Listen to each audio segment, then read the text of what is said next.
Florence, just because the wind speeds came down, the intensity of this storm came down to a Cat 2, please do not let your guard down. The storm surge forecast associated with this storm has not changed. It has remained the same. Here's why.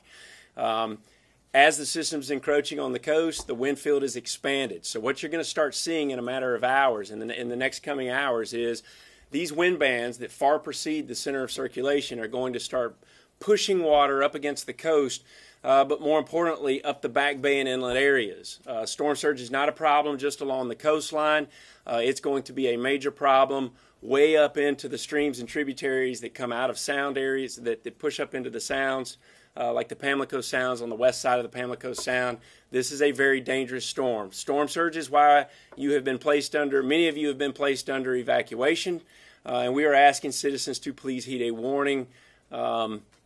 Your time is running out. The ocean is going to start rising along the coast and in the back bay and inlet areas and the sound areas within a matter of hours. Your time to get out of those areas and storm surge inundation is coming to a close. I cannot emphasize that enough.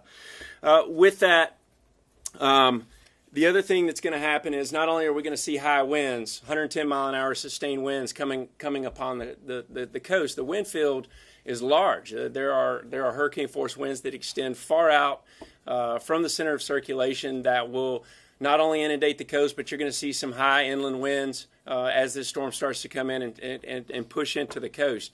Coupled with that is copious amounts of rainfall as the system's pulling a lot of moisture out of the ocean. You're already seeing rain bands come along the Carolina shoreline. And unfortunately, these rain bands are going to be with us for several days. The forecasters are basically indicating feet of rain, not inches, in portions of the Carolinas and into Virginia. So this is a very dangerous storm. Inland flooding kills a lot of people, unfortunately, and that's what we're about to see. So please keep that in mind. The other thing is that I want everybody to know that FEMA and our federal partners have fully pre-positioned in support of our state and local partners. Here again, we are here to help our governors achieve their response and recovery goals. Emergency management is a team sport. It is a whole community effort. As this system pushes through, right now we're focused largely on life safety, supporting evacuation movement, supporting mass care. As this system pushes through, starts to exit the Carolinas and Virginias, and the threat ceases, we're going to be focused on stabilizing what we call community lifelines. For example, we've got to quickly understand the damage that's been done to the transportation systems, the communication systems, the power systems, and we are positioning and have been positioned for multiple days now to be ready to get those critical lifelines back up and stable as quickly as we can. But let me set the expectations. This is a very dangerous storm. We call them disasters because they break things. The infrastructure is going to break. The power is going to go out. It could go out for a number of days. It could go out for many weeks. It's hard to say at this point. So not only that, but many of you who have evacuated from the Carolina coastlines are going to be displaced for a while, particularly where the areas receive the highest amounts of storm surge. So, we need people to get their mindsets right that disasters are very frustrating, and it takes time to get the infrastructure back up and running, but we are going to do everything that we can to push forward as quickly as we can to get things back up and working along with our state partners in the private sector who owns a large portion of the critical infrastructure that's going to be impacted. So with that, I want to quickly turn it over to our partners over at NOAA, Dr. Neil Jacobs and Steve Goldstein. So take it away. Okay, good morning. Florence is a Category 2 hurricane with maximum sustained winds of 110 miles an hour. It is moving northwest and is presently centered 170 miles east-southeast of Wilmington, North Carolina, and 220 miles east of Myrtle Beach, South Carolina. Florence is a very large hurricane. Hurricane force winds extend outward 80 miles from the center, and tropical storm force winds extend nearly 200 miles out from the center. Florence is forecast to slow down as it approaches the coast. So even today, as we see outer rain bands from Florence move into the outer banks of North Carolina, landfall is not expected for another 36 hours, sometime Friday afternoon, Friday evening, or even early Saturday morning. This slow-moving, very large hurricane will bring a long-term extreme rain, storm surge, and hurricane-force wind threat to eastern North Carolina and South Carolina into the weekend. In North Carolina, we're particularly concerned about the Pamlico Sound and the Pamlico and Neuse rivers, where 9 to 12 feet of storm surge are forecast. And the beaches from the Outer Banks to the Wilmington area, 6 to 9 feet of storm surge are forecast over several astronomical high tide cycles. As far as rainfall, we're still forecasting 20 to 30 inches, possibly 40 inches or more, especially in eastern North Carolina and northeastern South Carolina. In addition to all of that, there's also a tornado watch in effect for eastern North Carolina today and tomorrow. The next advisory from the National Hurricane Center will be issued at 11 o'clock Eastern Time. I'd just like to take an opportunity to emphasize the expanse of this storm. So the tropical storm force winds extend out 200 miles and the hurricane force winds extend out 80. This is a tremendously large storm, and when it slows down, what you'll see is this expansive wind field will pile up water along the coast in the form of a storm surge. But in addition to that, there's going to be a tremendous amount of rain. And as the storm slows down, there's going to be lots of coastal flooding. And with that, combined with the onshore flow, it's going to be very hard for this water to evacuate. So you're going to see a tremendous amount of inland flooding. I'd also like to thank the NOAA Corps officers for flying several flights into the storm, collecting data to improve the forecast skill in the models. In addition to that, I'd also like to thank the Air Force for providing reconnaissance flights as well. All right. Thanks, Doc. All right, next we have our partners with the American Red Cross, Charlie English, to give us an update on the mass care efforts underway. Thank you, Administrator Long, and we certainly appreciate your leadership and your inclusiveness of our faith-based and private nonprofit partners on the team. So thank you very much for that. The Red Cross and other private nonprofits continue to pre-stage resources in the theater of operations in the Atlantic area. I'd just like to set a little expectations. If the public has not experienced staying in a shelter in the past, you'll be safe, but conditions are Spartan. So we'd ask you to bring your toothbrush, your pillow, other comfort items with you, and we'll keep you safe until the storm passes. And then post-landfall and post-impact, it'll be a more comfortable situation for you. Would also like to take the opportunity to say that this storm is a significant event. Our resources will be stretched. If you're fortunate enough not to be impacted, we would like to have you consider being a volunteer. You can do that at redcross.org or any other of the other fine agencies that you choose to volunteer with. Thank you. All right. And folks, one of the most powerful arms of the whole community is the non-governmental organizations like the Red Cross. And here again, when this storm passes, this is about neighbor helping neighbor all the way up to the federal government. So if you're looking to get involved and you're not in, the Carolinas, but you're looking to get involved to help out the situation once this thing's passed, go to infoad.org. Or redcross.org. So thank you again. Next up, we have our partners with the Army Corps of Engineers, Mr. Ray Alexander. Thank you, Administrator Long. Good morning. The Army Corps of Engineers is prepared and ready to respond to Hurricane Florence, working with our federal family members and state and local partners. To date, we have over 200 personnel engaged with over $6 million in mission assignment dollars from FEMA, 19 mission assignments, and over $13 million in federal coastal emergency dollars.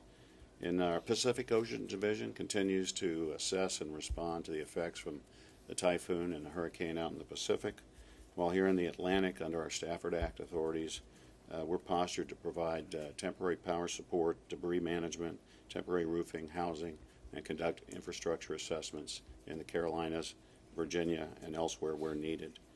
As far as dams, there are 5 Corps of Engineer dams in Virginia and North Carolina. All have sufficient flood control capability to accept the effects, the precipitation from Florence.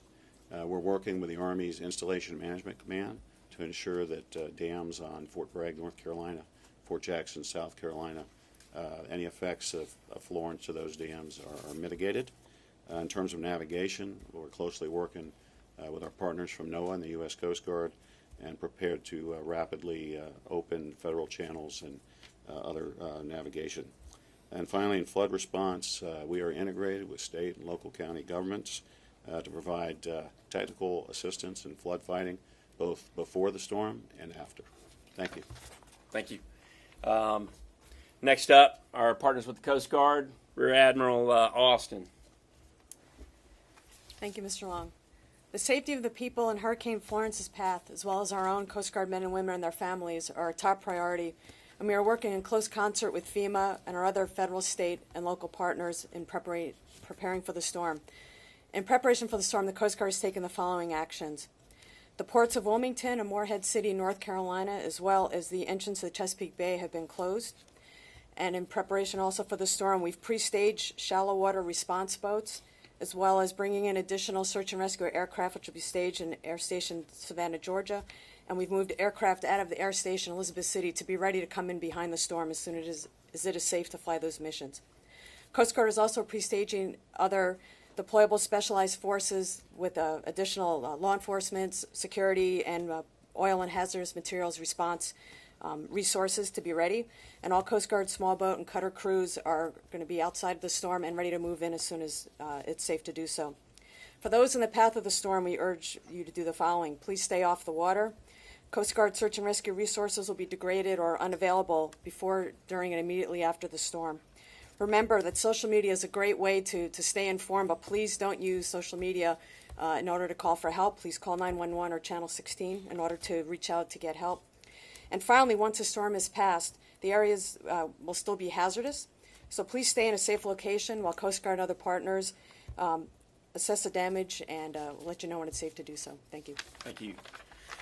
Next up, we have the Office of Disability Integration Coordination at FEMA, Ms. Linda Mastandri, and it's incredibly important for FEMA to help our partners do everything that we can to render the highest level of functional and access needs that we can, not only during the response phase, but also after the recovery phase. So, Linda, please, would you say a few words?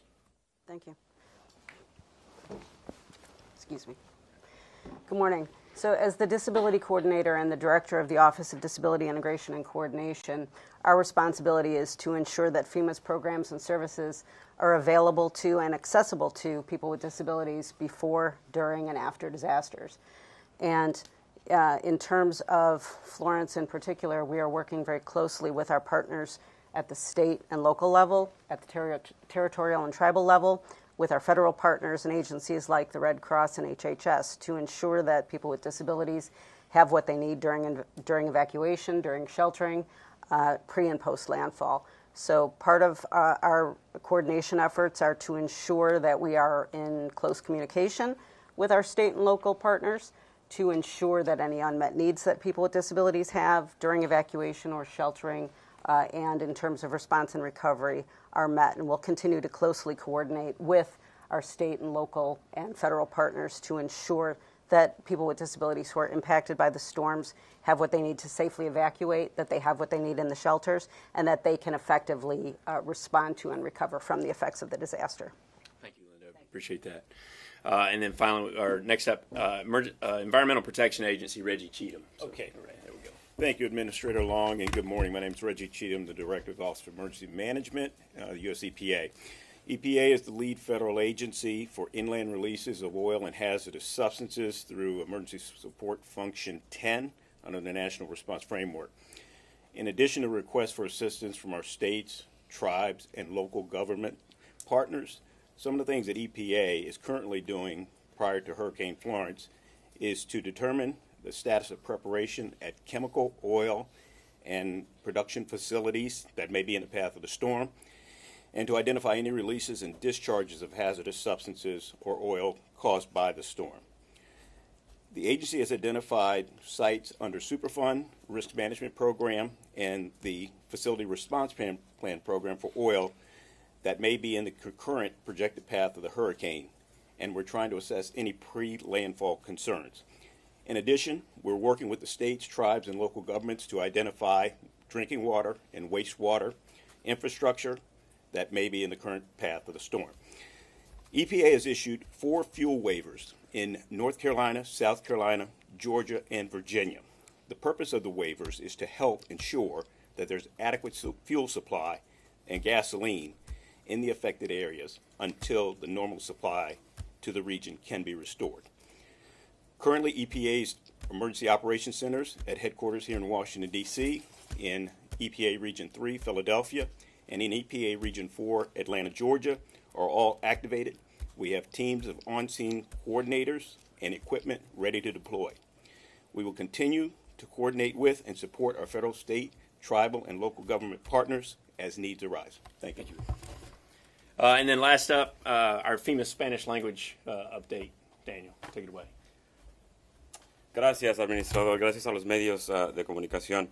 Como lo mencionaron, esto es una tormenta muy, muy fuerte. Trae muchos vientos, fuertes vientos, y también va a dejar inundaciones de hasta 40 pulgadas de agua. Les pedimos a todos que acaten las órdenes de las autoridades locales y esa ventana para poder evacuar ya se está cerrando. También, les pedimos y les comunicamos que tenemos también constante comunicación con las autoridades locales y estatales de Virginia, Carolina del Norte, Carolina del Sur, y nuestra meta es poder restablecer comunicaciones, transportación, traer medicamentos. Ya tenemos equipos también en Carolina del Norte, Carolina del Sur y Virginia para poder ayudar en las tareas de respuesta y recuperación. Los desastres son difíciles, como lo dijo el administrador Long, por eso se llaman desastres, porque traen mucha devastación. Entonces les pedimos a todos que estén preparados y que tengan un plan de emergencias. Tenemos recursos en español para poder ayudar y apoyar, como la aplicación de FEMA. Está en español para los dispositivos Apple y Android. Pueden descargarla, es totalmente gratis y está disponible en español. También la página de listo.gov. Gracias. Thank you, sir. Questions in regards to Florence? Yes, ma'am. Do you guys have a cost estimate yet? Stating your name. Oh, Renee Marsh with CNN. Do you all have a cost estimate yet of what sort of damage this hurricane will do? No, we don't have that. But you know, this storm is almost a combination of Hurricane Hugo and Hurricane Floyd. It brings elements of both. Hugo brought high winds and inland impacts, and Floyd brought tremendous amounts of inland rainfall that caused a lot of problems. And so, if you want to look at the disaster dollars connected to either one of those events, this one has the potential, by all means, to line up with that. Yes, ma'am. Hi, I'm Heather Timmons with Courts. This is a question for Mr. Cheatham. Staffing-wise and resource-wise, the EPA has really been targeted by the Trump administration. How has this impacted your ability to do your job and keep people safe? Are there positions that aren't filled right now that should be? Is there? I think